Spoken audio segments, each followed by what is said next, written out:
Dear students, आज हम discuss करेंगे प्रोटॉन ट्रांसपोर्ट और हम देखेंगे मोबाइलिटी ऑफ प्रोटॉन और proton conductance under the influence of electric field.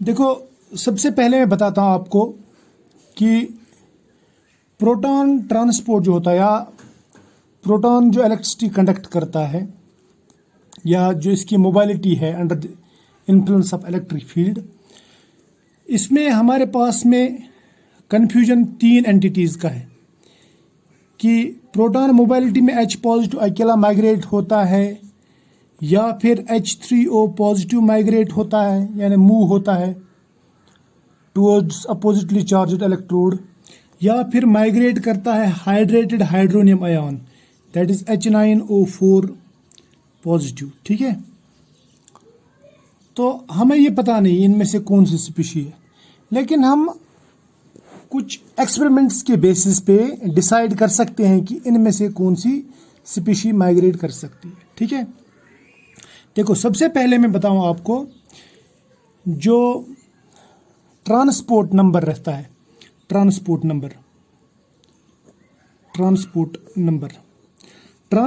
Number अगर हम देखेंगे वो H पॉजिटिव का रहता है 0.8251 यानी प्रोटॉन का इतना ज़्यादा रहता है। ठीक है, लिथियम का जो ट्रांसपोर्ट नंबर है वो 0.3281 और इसके बाद में सोडियम का जो है, सोडियम का ट्रांसपोर्ट नंबर वो है 0.3918 और पोटेशियम का आता है 0.4902। ठीक है, पोटेशियम आयन का, इस तरह से सोडियम आयन का। ट्रांसपोर्ट नंबर से पता चल जाता है हमें कि इनमें से सबसे ज़्यादा मोबाइलिटी किसकी है, कौन सबसे ज़्यादा मूव होता है, जल्दी मूव होता है, फास्ट मूव होता है, काइनेटिक्स इसका ज़्यादा है। ठीक है, ये हम अंदाज़ा लगा सकते हैं। अगर आप देखेंगे तो आपको यहाँ पे पता चल जाएगा कि प्रोटॉन का जो ट्रांसपोर्ट नंबर है वो सबसे ज़्यादा है, या मैं ऐसा बोल सकता हूँ कि प्रोटॉन फास्ट मूव होता है या जल्दी मूव होता है, या इसके जो नंबर ऑफ आयन्स है टुवर्ड्स अपोजिटली चार्ज्ड इलेक्ट्रोड यानी नेगेटिव इलेक्ट्रोड ज़्यादा मूव होते हैं, बहुत ज़्यादा मूव होते हैं as compare to other ions. ठीक है, ये मैं प्रोटॉन की बात करता हूँ। अब हम अगर प्रोटॉन का हाइड्रोनियम फॉर्म लेंगे H3O पॉजिटिव, इसका जो रेडियस है, रेडियस आयोनिक रेडियस, वो almost equal to K positive है। ठीक है, ये भी बात याद रख लेना। देखो, अगर आपने पढ़ा होगा स्टोक्स लॉ यही कहता है कि जो आयोनिक मोबाइलिटी रहती है या ट्रांसपोर्ट नंबर रहता है, सिंपली मैं बोलूँगा ट्रांसपोर्ट नंबर या ionic mobility, that is directly proportional to Z means charge. जितना चार्ज ज़्यादा होगा उतना मोबाइलिटी ज़्यादा होगी या ट्रांसपोर्ट नंबर उतना ज़्यादा होगा। ठीक है, और it is inversely proportional to radius. मगर कौन सा रेडियस? Solvated radius. अगर मैं इनकी बात करूं, देखो, लिथियम का वाटर में ज़्यादा सॉल्वेशन होता है तो जाहिर सी बात है कि इसका ट्रांसपोर्ट नंबर कम होगा एज कंपेयर टू सोडियम, और सोडियम से ज़्यादा किसका होगा? पोटेशियम का, क्योंकि लिथियम दिखने में तो छोटा है, इतना छोटा, यानी अगर मैं एनहाइड्रस लिथियम आयन ले लूँ, ये छोटा होगा, Na पॉजिटिव इससे बड़ा होगा और K पॉजिटिव इससे बड़ा होगा। लेकिन जब हम इनका हाइड्रेटेड रेडियस देखते हैं तो लिथियम का इतना आता है, सोडियम का इतना आता है और पोटेशियम का इतना आता है, हाइड्रेटेड रेडियस यानी सॉल्वेटेड रेडियस। तो इसका मतलब लिथियम का सॉल्वेटेड रेडियस ज़्यादा है, इसीलिए इसका ट्रांसपोर्ट नंबर जो है वो कम है, तो आयनिक मोबाइलिटी इसकी कम होगी। क्योंकि दो चीज़ें, एक तो है चार्ज, जितना चार्ज होगा उतना ज़्यादा मूव होगा। सपोज हमारे पास में दो इलेक्ट्रोड्स हैं, एक है पॉजिटिव इलेक्ट्रोड, दूसरा है नेगेटिव इलेक्ट्रोड। ये हमने एक सोल्यूशन में डाले और इसमें हमने अलग अलग आयन्स डाल दिए। सपोज हमारे पास में लिथियम आयन भी है, लिथियम आयन यहाँ पे सॉल्वेटेड है तो बड़ा है, पोटेशियम जो है वो मान लीजिए छोटा है, ठीक है, ये बड़ा है ये छोटा है। अब इसे भी मूव होना है थ्रू सॉल्वेंट, इसे भी मूव होना थ्रू सॉल्वेंट।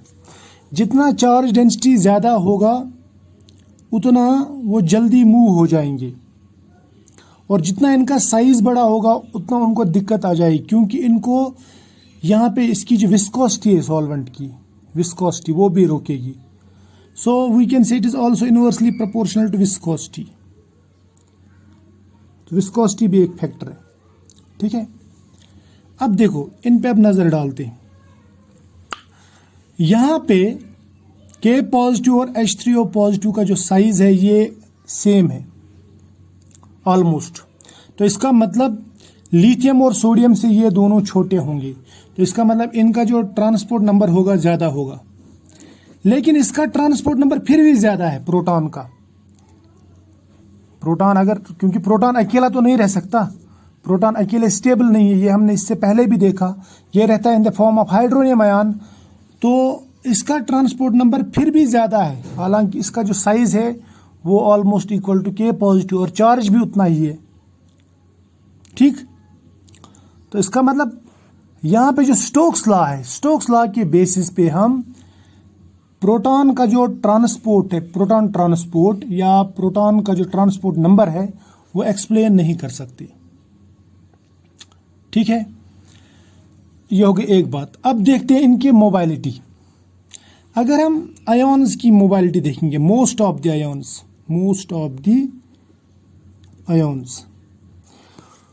उनकी जो मोबाइलिटी वो रहती है almost equal to 5 × 10⁻⁻⁴ centimetre square per second per volt, यानी under the influence of electric field, इतनी मोबाइलिटी रहती है। लेकिन अगर हम हाइड्रोनियम आयन की देखेंगे, H3O पॉजिटिव, फिलहाल हम हाइड्रोनियम आयन ही लेंगे, यानी प्रोटॉन, ठीक है, क्योंकि प्रोटॉन अकेले स्टेबल नहीं है, ये हमने इससे पहले भी देखा। तो इसकी जो रहती है वो रहती है ऑलमोस्ट इक्वल 36 × 10⁻⁴ पर सेंटीमीटर स्क्वायर पर सेकंड पर वोल्ट। तो इसका मतलब यहाँ पे इसकी जो मोबाइलिटी है, लिमिटिंग मोबाइलिटी, वो भी बहुत ज़्यादा है। और एक चीज़ मैं बताऊंगा इसके बारे में आपको, वो है करंट। करंट कितना कैरी करते हैं ये, ठीक है।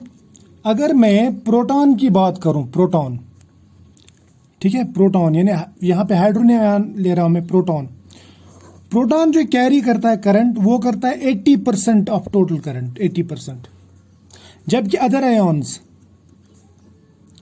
सिर्फ और सिर्फ 50% तक ही कर सकते हैं। तो इसका मतलब प्रोटॉन जो है वो फास्ट मूव हो रहा है। हालांकि H पॉजिटिव वाटर में अकेला स्टेबल नहीं है, मैंने ये कहा कि वो रह सकता है H3O पॉजिटिव आयन की फॉर्म में। और एक आयन जो हमने डिस्कस किया था H9O4 पॉजिटिव, वो तो पहले डिस्कार्ड हो जाता है, क्योंकि इसका साइज बहुत ज़्यादा बड़ा है, तो इसको हम पहले डिस्कार्ड करते हैं, क्योंकि इसके बेसिस पे हम एक्सप्लेन नहीं कर पाते। अब हमारे पास में दो ही रहते हैं, या तो H पॉजिटिव अकेला या फिर H3O पॉजिटिव। अब H पॉजिटिव अकेला स्टेबल नहीं है, नॉट स्टेबल,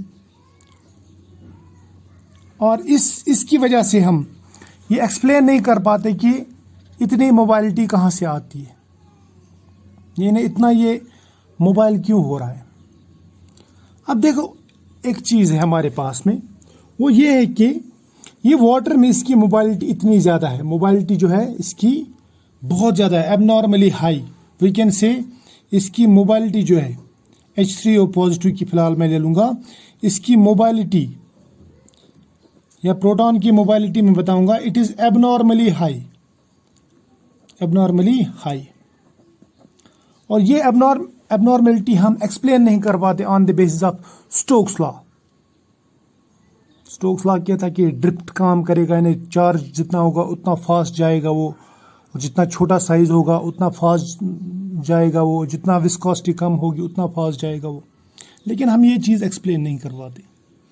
अब और एक चीज़ है, अगर हम यहां पे वाटर के बजाय सॉल्वेंट चेंज करते हैं, सॉल्वेंट चेंज, यानी हम वाटर को रिप्लेस करते हैं। तो उस सूरत में क्या होता है वो देखते हैं।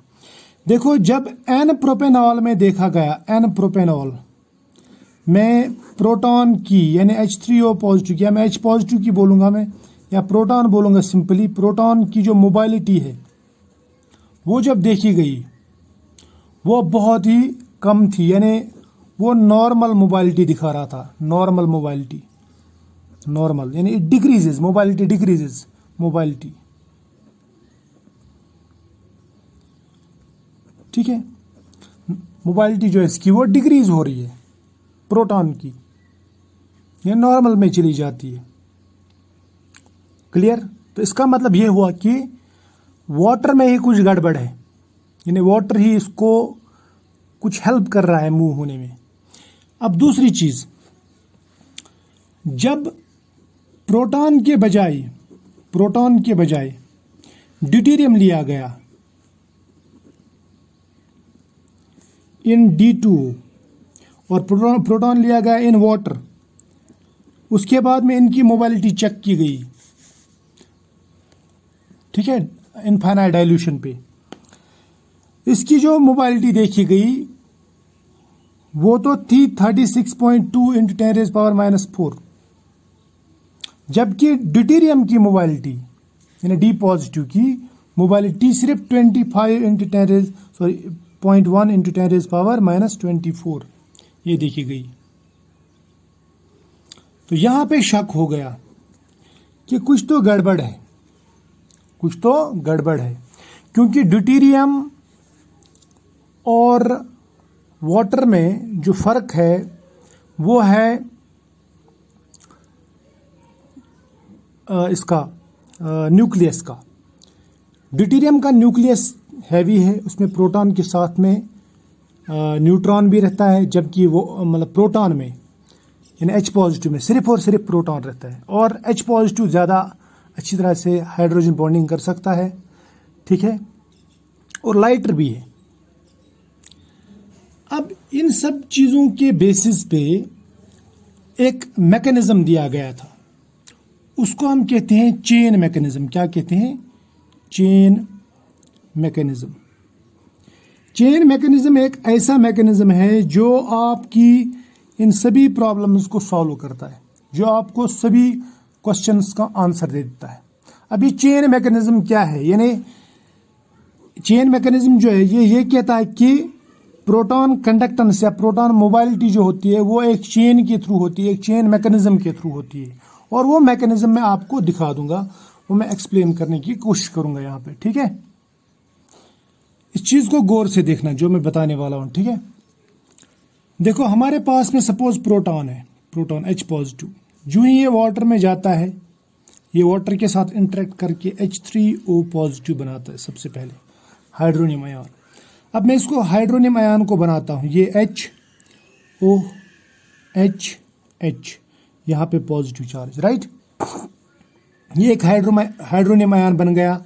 अब इसके नज़दीक में यहाँ पे वाटर मॉलिक्यूल है, ये है वाटर मॉलिक्यूल, बात मेरी समझ लेना, ठीक। ये वाटर मॉलिक्यूल है। अब इस वाटर मॉलिक्यूल में यहाँ पे भी लोन पेयर है, यहाँ पे भी लोन पेयर, ठीक। ये ऑक्सीजन है ना, ऑक्सीजन के ऊपर दो लोन पेयर है। जब हम यहाँ से इलेक्ट्रिसिटी देते हैं, सपोज ये पॉजिटिव इलेक्ट्रोड है या नेगेटिव इलेक्ट्रोड है, तो होता क्या है, सॉरी ये पॉजिटिव इलेक्ट्रोड है, ये नेगेटिव इलेक्ट्रोड, इस तरफ बनाएंगे। ये नेगेटिव इलेक्ट्रोड की तरफ ये पॉजिटिव को जाना है, लेकिन H3O पॉजिटिव जो है, मैंने आपसे पहले भी कहा कि ये बड़ा आयन है, ठीक है। और अगर हम इस बेसिस पे ले लेंगे, यानी सिर्फ इस बेसिस पे ले लेंगे कि H3O पॉजिटिव मूव हो रहा है, H3O पॉजिटिव, फिर इसको ये पूरी विस्कोसिटी के थ्रू जाना पड़ेगा, इसको पूरा एज ए होल जाना पड़ेगा। लेकिन ये जो मैकेनिज्म है, ये जो मैं बता रहा हूँ चेन मैकेनिज्म ये कहता है कि ये H3O positive as a whole transport नहीं होता, बल्कि क्या होता है, ये H पॉजिटिव जो है ये यहाँ से यहाँ माइग्रेट होता है, यानी इस लोन पेयर की तरफ जाता है। अब अगर ये इस लोन पेयर पे गया तो क्या बनेगा, यानी ये प्रोटॉन जो है ये इधर गया तो क्या होगा, यहां पे दिखाता हूं मैं। होगा क्या, ये जो है ये H2O, ये H3O जो पहले था ये H2O बन जाएगा, क्योंकि अब इसने प्रोटॉन लूज किया। और यहाँ पे ये जो H2O था, ये जो H2O था ये अब बन गया हाइड्रोनियम आयन। क्या बन गया, हाइड्रोनियम आयन, H3O पॉजिटिव बन गया। ठीक, अब इसके बाद क्या होगा, इसके बाद में यहाँ पे जो दूसरा वाटर मॉलिक्यूल इसके नज़दीक होगा, ठीक, ये प्रोटॉन यानी ये वाला जो ये वाला हाइड्रोजन है ये इधर मूव करेगा, शिफ्ट करेगा, और क्या बनेगा, ये बनेगा ये H2O वापस ये भी H2O वापस, और ये बन जाएगा हाइड्रोनियम आयन। तो इससे ये पता चल जाता है कि वाटर मॉलिक्यूल्स अपनी जगह है, वाटर मॉलिक्यूल्स हिलते नहीं है, या इस मैकेनिज्म के थ्रू मैं बोल रहा हूँ, इस मैकेनिज्म में वाटर मॉलिक्यूल मूव नहीं हो रहा, हाइड्रोनियम आयन मूव नहीं हो रहा, बल्कि क्या होता है, ये ट्रांसपोर्ट किसका होता है, प्रोटॉन का होता है। ये प्रोटॉन एक वाटर मॉलिक्यूल से दूसरे वाटर मॉलिक्यूल पे जंप करता है, और दूसरे से तीसरे, तीसरे से चौथे, एंड सो ऑन। तो मैं इसको बोलूंगा ये प्रोटॉन जंप हो रहा है, यहाँ पे प्रोटॉन जंप। ठीक, या मैं इस तरह बता सकता हूं आपको, सपोज यहां पे हमारे पास में वाटर है, ये है वाटर, ठीक, बात मेरी समझ लेना जो मैं कहना चाहता हूं। यहां पे हाइड्रोजन बॉन्डिंग के थ्रू ये अटैच हुए रहते हैं एक दूसरे के साथ, राइट। इस तरह से यहां पे ये और एक वाटर मॉलिक्यूल, यहां पे इसके साथ में हाइड्रोजन बॉन्डिंग होगी, इसके साथ में हाइड्रोजन बॉन्डिंग होगी वाटर मॉलिक्यूल्स की, ठीक। इस तरह से यहाँ पे भी नीचे भी हाइड्रोजन बॉन्डिंग होगी वाटर मॉलिक्यूल के साथ में, वाटर मॉलिक्यूल के साथ में इस तरह की हाइड्रोजन बॉन्डिंग होगी, एंड सो ऑन। मान लीजिए एक वेब है, एक नेटवर्क है हाइड्रोजन बॉन्डिंग का, और वाटर को बोलते ही हम associated liquid, because there is network of hydrogen bonding. अब इसमें से अगर हमने प्रोटॉन डाल दिया, सपोज प्रोटॉन डाल दिया, प्रोटॉन डालने के बाद में हमने इलेक्ट्रिसिटी अप्लाई की, यहाँ पे प्लस पॉजिटिव इलेक्ट्रोड लिया, यहाँ पे नेगेटिव इलेक्ट्रोड लिया, यहाँ पे लिया पॉजिटिव इलेक्ट्रोड, तो होगा क्या, ये प्रोटॉन सबसे पहले क्या करेगा, जो ही ये वाटर में जाएगा ये बनाएगा सबसे पहले हाइड्रोनियम आयन। क्या बनाएगा, यहाँ पे इसके साथ में इधर जाएगा, इसके साथ में बॉन्ड बनाएगा हाइड्रोनियम आयन, क्योंकि अकेला प्रोटॉन तो नहीं रह सकता, अकेला प्रोटॉन स्टेबल ही नहीं है। अब हाइड्रोनियम आयन बनाने के बाद में जो ही ये इलेक्ट्रिसिटी यहाँ पे इसको पुश करती है, ड्रिफ्ट करती है, अपनी तरफ खींचने की कोशिश करती है, किसको, पॉजिटिव चार्ज को, तो ये प्रोटॉन यहाँ से यहाँ माइग्रेट होता है, ये H3O बन जाता है, ये वापस वाटर मॉलिक्यूल, जो ये H3O बन गया ये अपना प्रोटॉन इसको दे देता है, ये वापस वाटर मॉलिक्यूल बन गया, ये H3O बन गया, फिर ये H3O इधर ट्रांसपोर्ट करता है, तो करते करते करते ये एक से दूसरे वाटर मॉलिक्यूल पे जंप करता है, दूसरे से तीसरे, तीसरे से चौथे, एंड सो ऑन। बात समझ में आ गई, शाबाश। यानी यहां पे प्रोटॉन जंप करता है, प्रोटॉन, H3O मूव नहीं होता, H3O जो है H3O ये मूव नहीं होता, इसको मूव होने की जरूरत नहीं पड़ती। अब इसको जब मूव होने की जरूरत नहीं पड़ती तो यहाँ पे विस्कोसिटी जो है, विस्कोसिटी का इस पे H3O पॉजिटिव पे कोई असर नहीं पड़ेगा, ठीक है, साइज का कोई असर नहीं पड़ेगा। यहाँ पे असर किसका पड़ेगा, चार्ज का, यानी ड्रिफ्ट का। चार्ज नेगेटिव चार्ज पॉजिटिव को अपनी तरफ खींचता है, यानी ये दो इफेक्ट्स जो है ये इसके ऊपर अप्लाई नहीं होंगे। अब यहाँ पे H पॉजिटिव जंप करता है एक वाटर मॉलिक्यूल से दूसरे वाटर मॉलिक्यूल, दूसरे वाटर मॉलिक्यूल से तीसरे। अब ये जो मॉडल है ये बहुत ही स्पेशल मॉडल है। इस मॉडल के थ्रू हम ये एक्सप्लेन कर सकते हैं कि ये प्रोटॉन की मोबाइलिटी इतनी ज्यादा क्यों है। मैंने आपको बताया पहले ही, एक तो इसलिए ज्यादा नहीं है क्योंकि विस्कोसिटी का इस पे कोई असर नहीं है, क्योंकि H3O पॉजिटिव खुद यहां से यहां नहीं जाता। यानी मान लीजिए एक आदमी है, उसको कहीं पे संदेशा देना है। जब पुराने ज़माने में संदेशा लेना पड़ता था तो एक आदमी भेजना पड़ता था, चिट्ठी लेके वो एक शहर से दूसरे शहर जाता था, उसमें टाइम लगता था। इसी तरह से अगर H3O पॉजिटिव यहाँ से यहाँ माइग्रेट होता तो टाइम लगता। इसको विस्कोसिटी का सामना करना पड़ता। इसका साइज बड़ा था तो इसकी वजह से इसकी साइज की वजह से विस्कोसिटी का इफेक्ट इस पे होता। दूसरा, इसमें जो चार्ज डेंसिटी थी वो कम थी, क्योंकि एक पॉजिटिव चार्ज 4 एटम्स पे डिस्ट्रीब्यूट थी। ठीक। अब आज के ज़माने में क्या होता है? आज के ज़माने में फ़ोन करते हैं, फ़ोन में कितना लगता है? 1 मिनट में पूरी बात हो जाती है। पूरा यहाँ से कहीं पे भी जाओ, एक शहर क्या एक कंट्री से दूसरे कंट्री में भी आप फ़ोन पे पूरा संदेश दे सकते हैं। समझ में आया ना? तो ये फास्ट होता है। इसी तरह से हाइड्रोनियम आयन अगर मूव होता तो तब टाइम लगता, लेकिन अब हाइड्रोनियम आयन मूव नहीं होता, बल्कि ये ट्रांसपोर्ट करता है सिर्फ प्रोटॉन को, यहाँ से यहाँ, यहाँ से यहाँ, यहाँ से यहाँ, फिनिश। तो ये फास्ट हो जाता है। तो एक तो ये मॉडल एक्सप्लेन करता है कि प्रोटॉन मोबाइलिटी क्यों ज़्यादा होती है। ये हो गया एक। तो प्रोटॉन मोबाइलिटी जो है, प्रोटॉन मोबाइलिटी ज़्यादा है, ये हमें समझ में आया।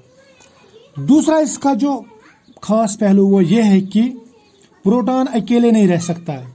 H positive is not alone, क्योंकि प्रोटॉन यहाँ पे कभी खाली था ही नहीं, ये तो वाटर के साथ में हाइड्रोनियम आयन बनाता है। So it is stable, stable है ना, एज कंपेयर टू दिस। ये हो गई एक बात। और एक बात खास जो इसमें ये है वो क्या है? वो ये है कि यहाँ पे इसके स्ट्रक्चर में भी कोई फर्क नहीं पड़ता, यानी स्ट्रक्चर डिसरप्शन नहीं होती है, डिसरप्शन यहाँ पे नहीं होती है। ठीक है। प्रोटॉन मोबाइलिटी फास्ट होती है, H पॉजिटिव अकेला नहीं रहता, हाइड्रोनियम के फॉर्म में ही रहता है, और स्ट्रक्चर भी डिसरप्ट नहीं होता है। अगर आपसे मैं पूछूं कि मूव कौन होता है, तो मैं बोलूंगा H3O मूव होता है, H3O पॉजिटिव मूव करता है, लेकिन एज ए होल नहीं, बल्कि ये क्या करता है, ये अपना इफेक्ट मूव करता है। पहले ये खुद हाइड्रोनियम था, सिर्फ प्रोटॉन इसको दे दिया, ये हाइड्रोनियम बन गया, खुद वाटर, फिर ये हाइड्रोनियम, फिर ये हाइड्रोनियम, फिर सो ऑन। तो ओवरऑल अगर मैं बोलूँगा, ओवरऑल यहाँ पे हाइड्रोनियम यहाँ से यहाँ पहुँच जाता है बिना कुछ हिले, बिना कुछ पता चले। बात समझ में आई ना? तो ये जो मॉडल है ये बहुत ही अच्छा मॉडल है जो एक्सप्लेन करता है कि प्रोटॉन मोबाइलिटी होती कैसे। ठीक। आई होप आपको ये समझ में आया होगा, आप लोगों ने ये अच्छी तरह से समझा होगा, और आपको ये भी पता चला होगा कि इस पे आम मॉडल ने स्टोक्स लॉ वगैरह इस्तेमाल नहीं होते, यानी वो हम इसके ऊपर अप्लाई नहीं कर सकते, फुल्ली अप्लाई नहीं कर सकते। इसका कुछ अलग ही तरीका है मूव होने का। किसका? प्रोटॉन का। बात समझ में आई? तो फिलहाल आज यहीं तक, मिलेंगे फिर कभी, तब तक के लिए बाय।